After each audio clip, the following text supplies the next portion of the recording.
Welcome to New Genesis Novel, where the greatest minds are modernized for today.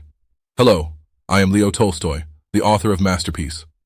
When I look back upon the dawn of my existence, my mind inevitably returns to the sprawling estate of Yasnaya Polyana, the place of my birth and the anchor of my soul. I was born into a world of Russian nobility, a sphere of privilege that I would spend much of my later life questioning and rejecting. Yet, in those earliest days, the estate was simply my entire universe.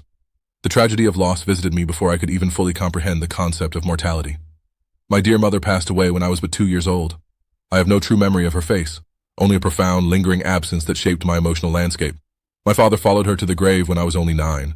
Suddenly my siblings and I were orphans, passed into the care of our relatives. This early exposure to death planted the seeds of the existential dread and the relentless search for meaning that would later consume my personal endeavors. Despite the shadow of grief, my childhood was not devoid of joy. I remember the games I played with my brothers, particularly the legend of the green stick. My eldest brother Nikolai told us that the secret to universal happiness, the cure for all human suffering, was carved into a small green stick buried somewhere in the ravines of Yasnaya Polyana. How desperately I wanted to find that stick. In many ways, everything I have ever written has been an attempt to unearth it. As I grew older, the formal education expected of a young nobleman began. I was sent to Kazan University to study languages and law. I must confess, I was an abysmal student. The rigid structures of academia stifled me, and I found the professors uninspiring. I preferred the education of life, which at that time meant indulging in the reckless pursuits of youth. I gambled, I drank, and I accumulated debts.